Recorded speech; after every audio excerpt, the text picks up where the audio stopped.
아멘. 네, 감사합니다. 우리 귀한 찬양 감사드립니다. 우리 찬양한 성가대원들 모두 바라고 기대하는 마음이 있다면 이러지 않을까 싶어요.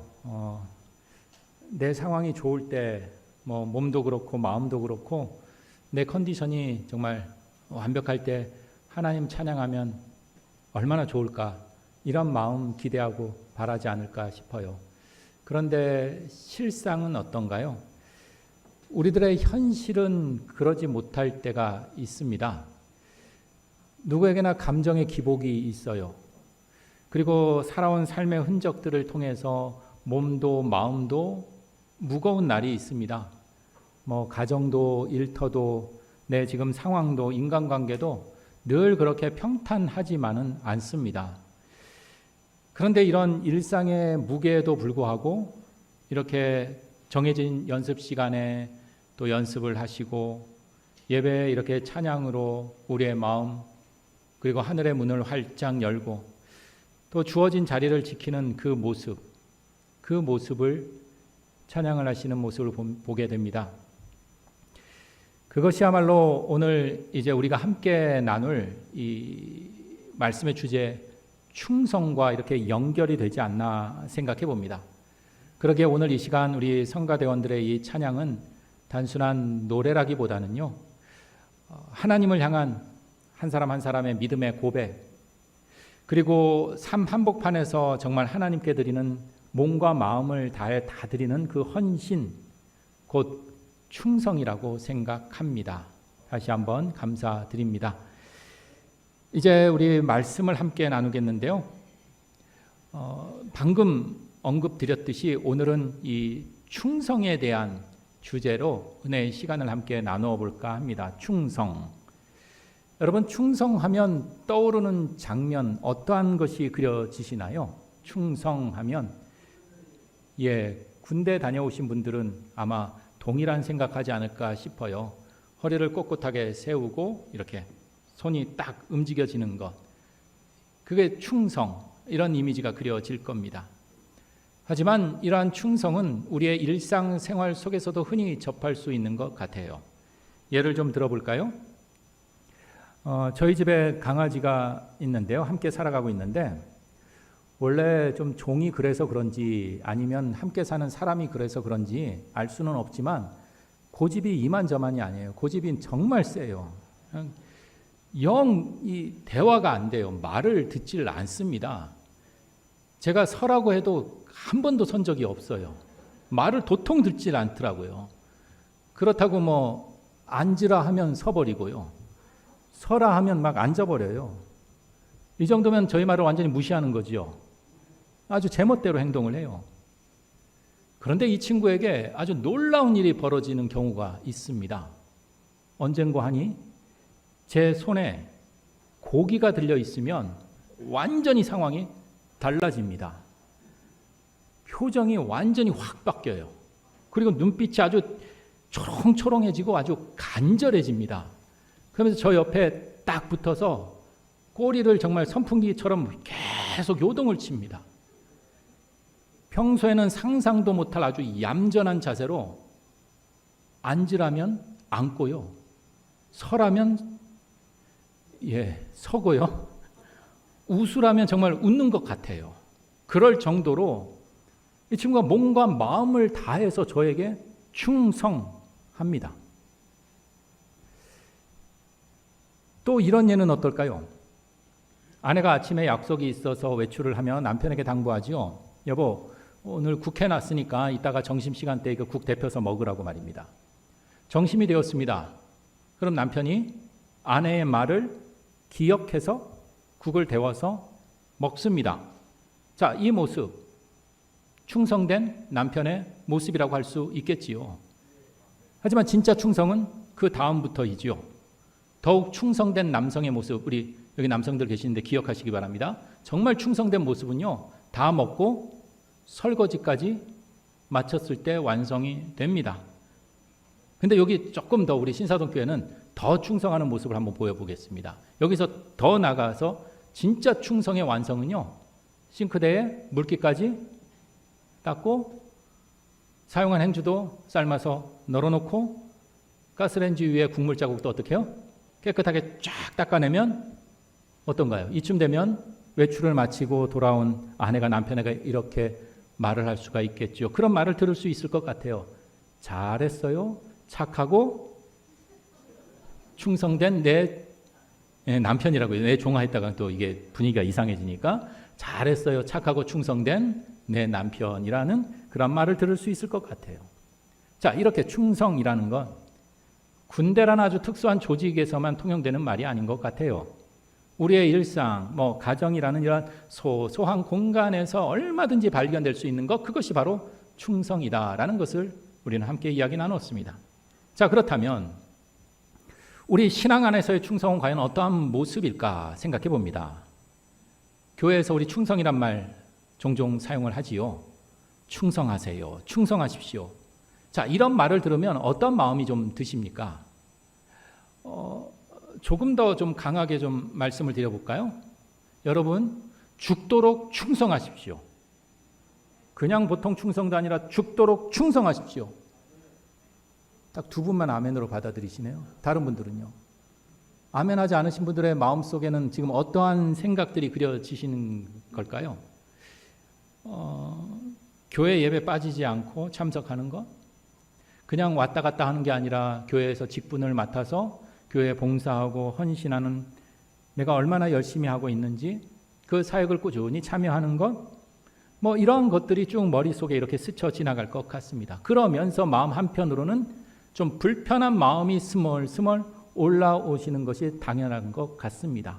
그래서 우리가 쉽게 죽도록 충성하십시오 라고 하면 쉽사리 입에서 아멘이라는 그 응답, 그 고백이 잘 이루어지지 않는 것 같습니다.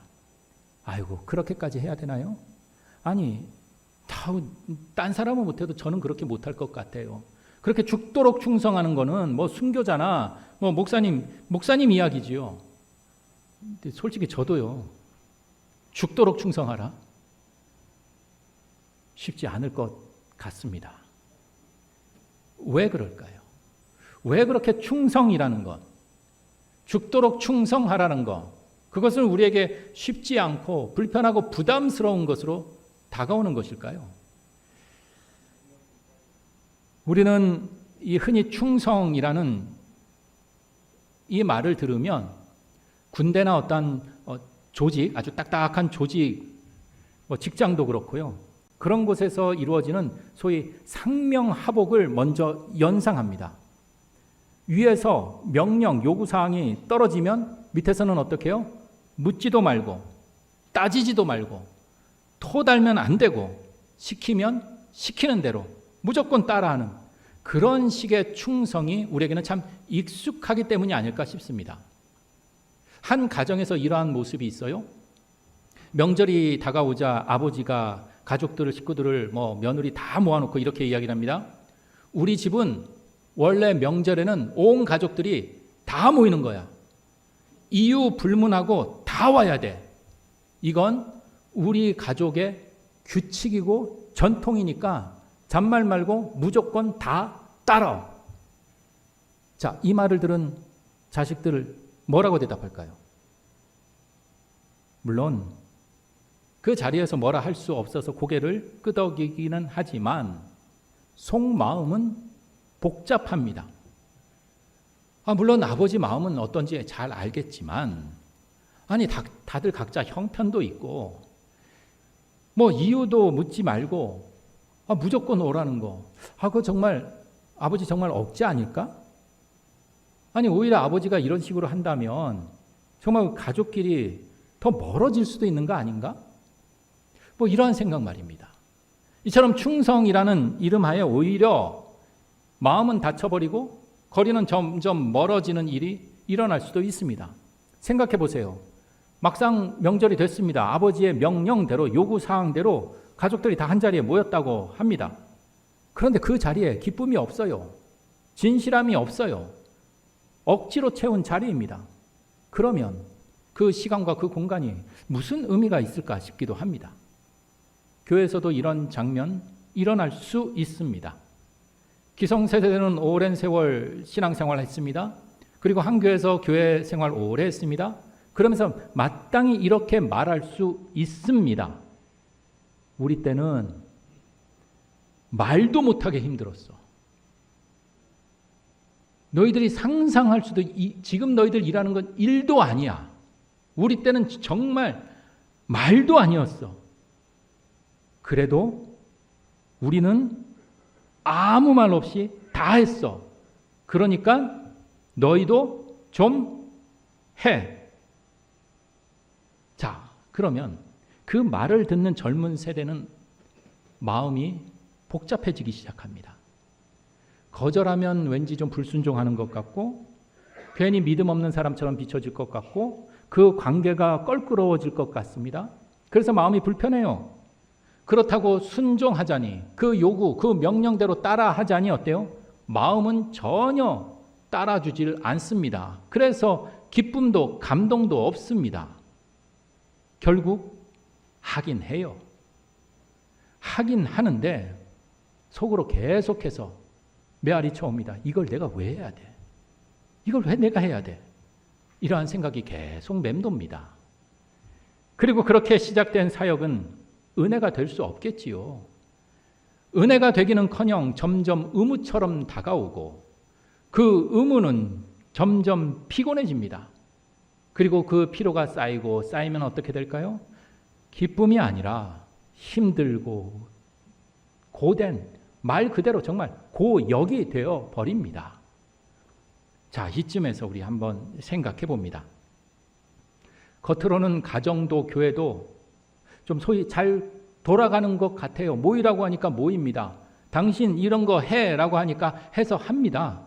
그래서 우리가 겉으로 보기에는 잘 굴러가는 것 같지만, 우리의 시선은 그럴지 모르지만 과연 이러한 모습, 우리의 시선이 아니라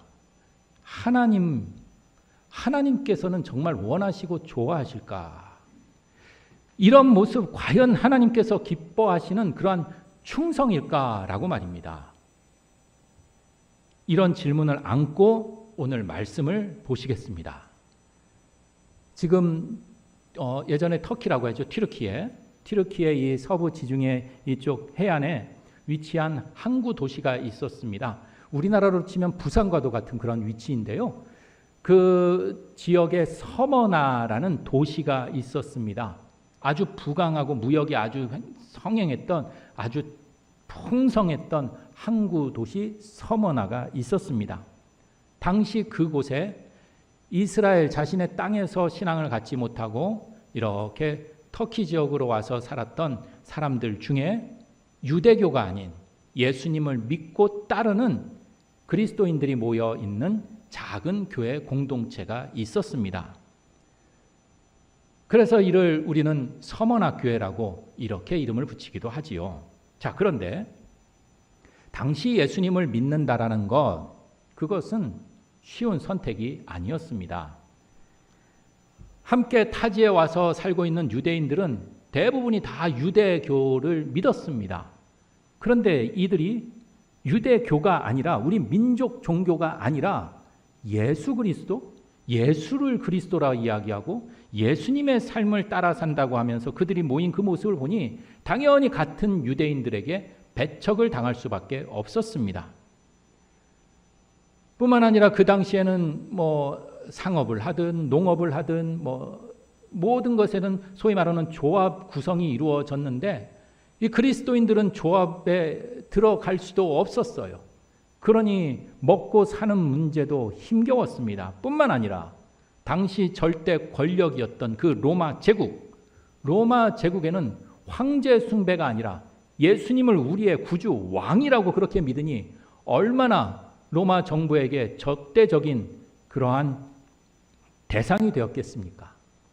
그러니 예수님을 믿는다는 이유로 일자리를 잃을 뿐만 아니라 사회생활 자체를 할 수도 없고 심지어 생명의 위협까지 느끼는 현실 속에서 그 서머나 교회의 그 그리스도인들, 우리와 똑같은 그 그리스도인들은 그저 살아있는 것, 숨쉬는 것 그 자체가 고난이었습니다.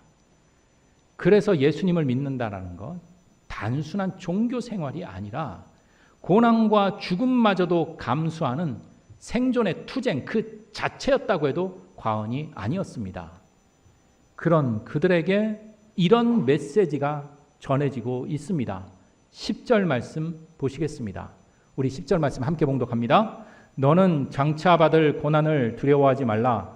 볼지어다 마귀가 장차 너의 가운데에서 몇 사람을 오게 던져 시험을 받게 하리니 너희가 10일 동안 환난을 받으리라. 내가 죽도록 충성하라. 그리하면 내가 생명의 관을 내게 주리라. 아멘. 말씀을 준비하며 10절 말씀에 제가 빨간색으로 이렇게 표시를 해놨는데요. 제 스스로에게 이런 질문을 해보았습니다. 여러분들과 함께 좀 나눠볼까 하는데요.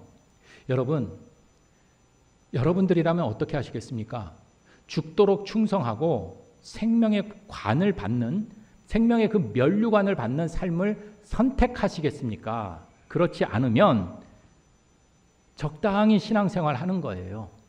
적당히 신앙생활하고 세상과 적당히 타협하면서 이 땅에서 평안하게 사는 그러한 삶을 여러분은 선택하시겠습니까? 뭐라고요? 죽도록 충성하는 삶. 역시 저는 솔직히 고민이 되더라고요. 물론 마음으로는 전자이지요. 정말 죽도록 충성해서 생명의 면류관을 받는 것. 그런데 현실의 삶에서는요. 때로는 믿음 때문에 억울함을 당할 때가 많습니다. 신앙생활을 해나가며 고립되는 경우를 경험합니다. 내가 내 이익 챙기자고 한 것이 아니라 정말 열심을 다해서 헌신하고 봉사했는데 칭찬은커녕 도리어 상처를 받습니다. 기도했는데 응답 이런 것이 없이 정말 침묵 가운데 깊은 수렁 가운데 빠질 때가 있습니다. 교회에서 나름대로 사역을 하는데 점점 지쳐만 가기도 합니다. 그래서 솔직히 이 땅의 평안이 더 매력적으로 다가올 때가 있습니다. 좀 더 현실적이고 좀 더 합리적으로 느껴질 때가 있습니다. 죄송해요. 이렇게 목사가 믿음 없는 솔직한 고백을 해서요. 우리 다음 주부터는 우리 장로님이 좀 이렇게 말씀 전해주시면 참 좋을 것 같아요. 그런데 여기서 한 가지 우리가 오해를 좀 바로잡고 넘어가 보도록 하겠습니다.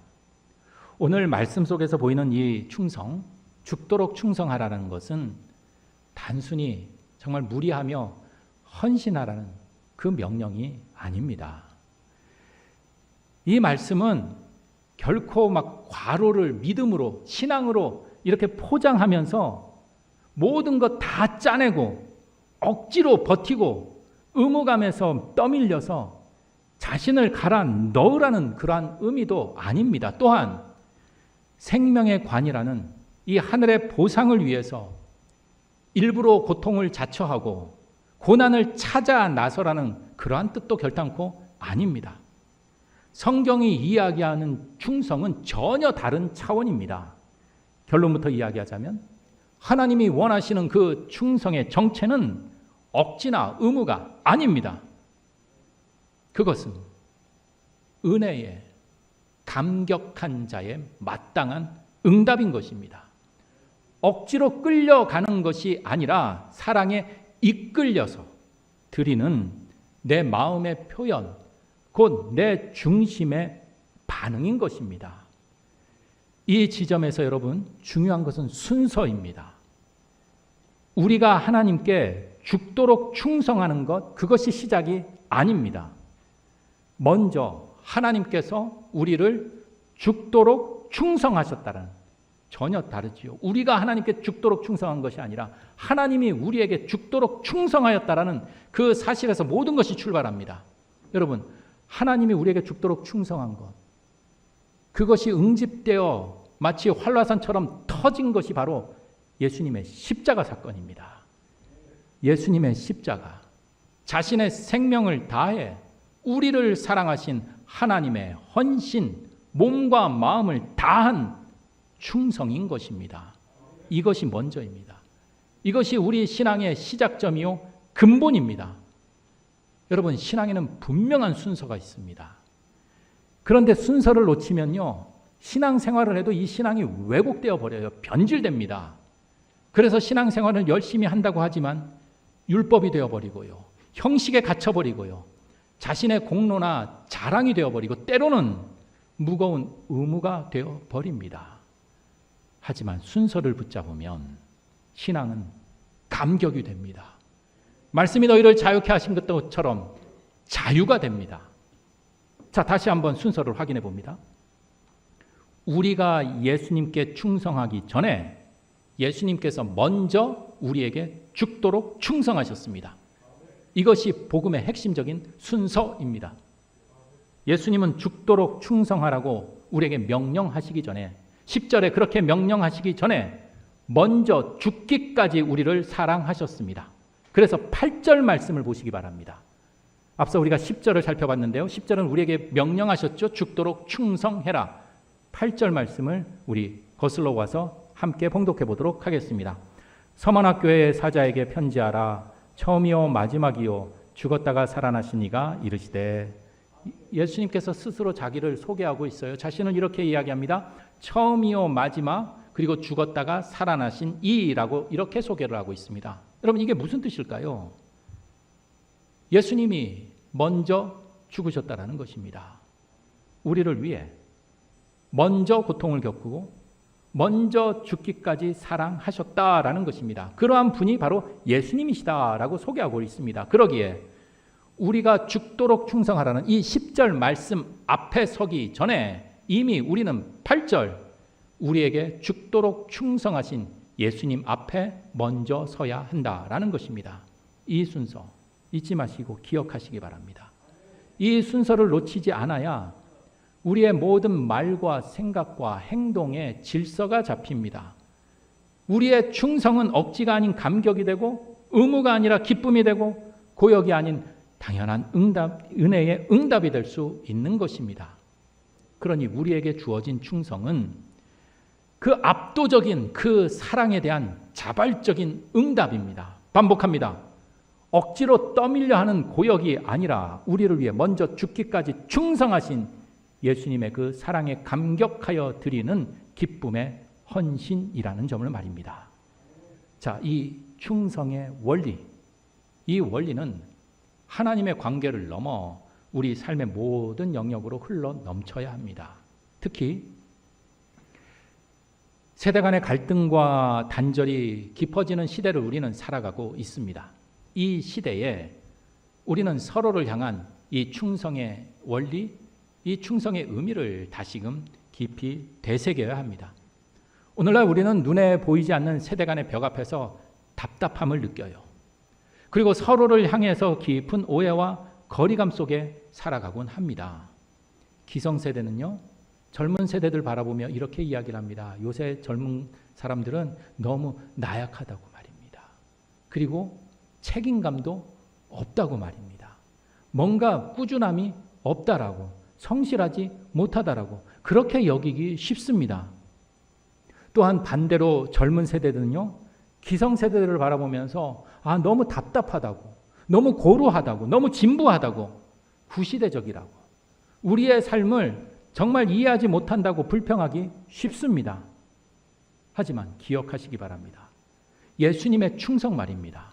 바로 예수님의 충성에서 우리가 배우는 것은 먼저 사랑을 요구하는 것이 아니었습니다. 먼저 사랑을 실천하는 것이었습니다. 먼저 이해받으려는 마음이 아니라 먼저 이해하려는 태도였다라는 것을 말입니다. 그러니 기성세대들은 우리를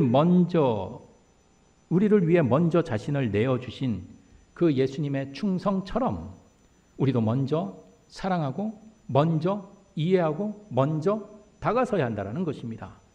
지적보다는 가능성을 끝까지 믿어주며 격려합니다. 판단보다는 축복으로, 무거운 요구보다는 따뜻한 지지와 또 지혜로 다가가는 것, 그것이 오늘 기성세대에게 요구하는, 기성세대가 감당해야 할 충성입니다. 그럴 때 더 이상 꼰대가 아니라 다리를 놓는 자의 모습이 될 수 있습니다. 동시에 우리 젊은 세대 또한 기성세대를 향한 진짜 충성을 고민해야 합니다. 젊은 세대들, 우리가 여기까지 있는 것, 우리가 잘나서 운이 좋아서가 아닙니다. 우리 기성세대의 헌신이 있었기 때문입니다. 그러니 그들의 헌신을 당연하게 우리가 받아들이는 것을 넘어서서 그들의 시간, 그들의 눈물, 그들의 경험에 묻어나오는 그 지혜를 존중해야 합니다. 때로는 불편하게 들릴 수 있어요. 그렇지만 그 조언도 내 신앙의 훈련이라고 생각하며 겸허히 받아들일 줄 아는 태도도 필요합니다. 그들의 노고에 감사하고 그들이 쌓았던 공동체의 터 위에 이제 새로운 시대의 기둥을 세워 나가는 것, 그것이 바로 젊은 세대의 충성이라는 것입니다.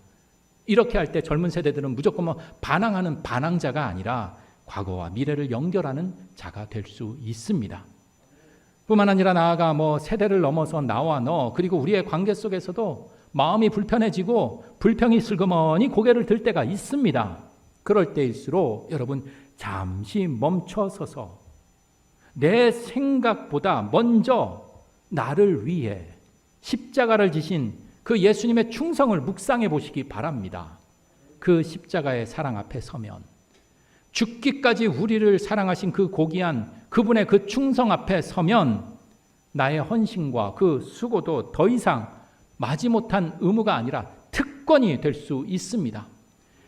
떠밀려가는 일이 아니라 그 크신 사랑에 대한 내가 작지만 진실한 응답이 되고 은혜 안에서 누릴 수 있는 기쁨의 기회가 될 수 있습니다. 우리는 홀로 살아갈 수 없습니다. 홀로 살 수 없기에 수많은 관계 속에서 우리는 살아갑니다. 그러다 보니 때로는 그 해야 할 일들, 관계 속에서 내가 해야 할 일들이 많습니다. 너무 많아 어깨에 지고 살아갑니다. 정말 무거운 버거운 그 책임감을 느끼며 이런저런 일들을 우리는 감당하며 살아갑니다. 그러다 보면 어느새 우리의 이 소중한 예배도 집에서 하는 집안 일도 직장 일도 우리의 온 삶이 은혜의 자리가 아니라 피로의 자리, 고역의 자리가 될 수 있습니다. 하지만 이럴 때 예수님의 죽기까지 충성하는 그 모습을 기억하고 딱 한 번만, 그 한 번만 시선을 바꾸어 이렇게 생각해 보시기 바랍니다. 주님, 제가 지금 하는 이 일이 누군가 시켜서 내가 마지못해 억지로 하는 것이 아니라 주님의 사랑에 대한 나의 응답입니다. 내가 지금 하고 있는 이 수고가, 이 어려움이 예수님의 사랑에 대한 나의 감사입니다.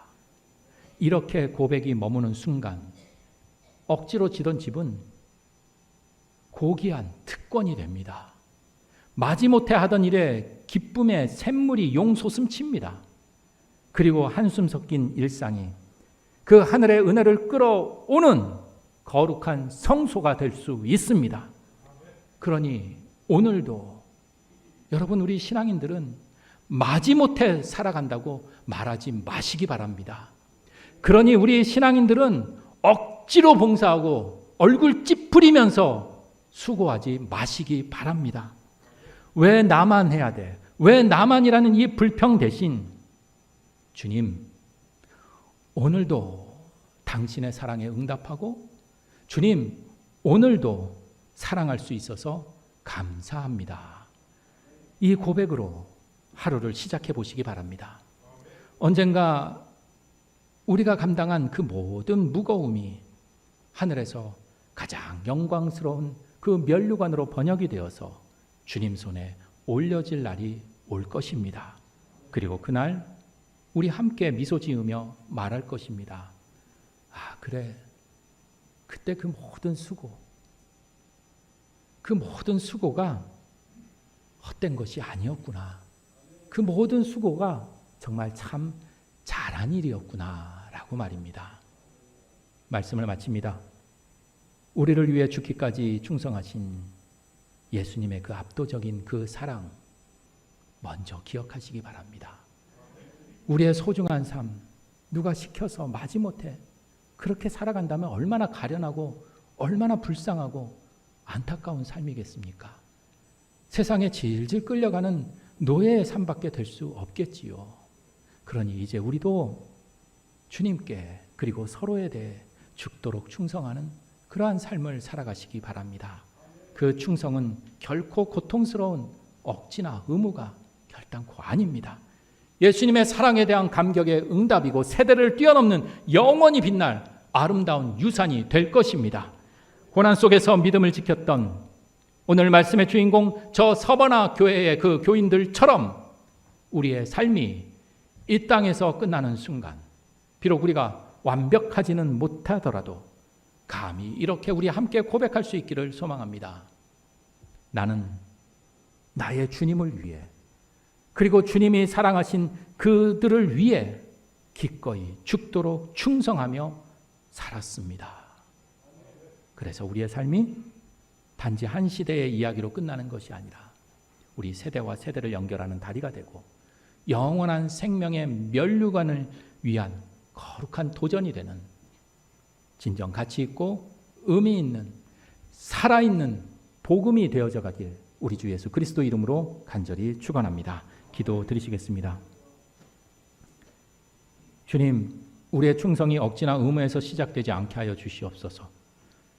주님의 그 크신 사랑에 대한 기쁨의 응답으로 삶의 모든 순간을 살아갈 수 있게 하여 주시옵소서. 우리네 모든 삶의 영역이 피로의 현장이 아니라 은혜의 자리가 되기를 간구합니다. 우리의 모든 수고가 주님, 제가 하는 이 일이 주님의 사랑에 대한 저의 응답입니다 라는 고백이 되게 하시고 이 수고는 우리 예수님의 사랑에 대한 저의 감사의 표현입니다 라고 고백할 때 우리의 억지로 지던 짐은 특권이 되고 마지못해 하던 일은 기쁨이 되는 놀라운 기적을 경험하게 됨을 믿습니다. 주님, 우리가 그 기적을 경험하며 살아가게 하여 주시옵소서. 또한 서로를 향한 작은 충성이 이 시대를 밝히는 정말 살아있는 복음 되게 하여 주시옵소서. 불평 대신 우리 감사로 하루를 시작하게 하시고 오직 주님의 사랑에 응답하며 살아가는 복된 인생 되게 하여 주시옵소서. 언젠가 우리가 감당한 모든 수고가 주님 앞에서 정말 영광스러운 면류관으로 변화되는 그 날을 소망하며 우리 주 예수 그리스도 이름으로 기도드립니다. 아멘.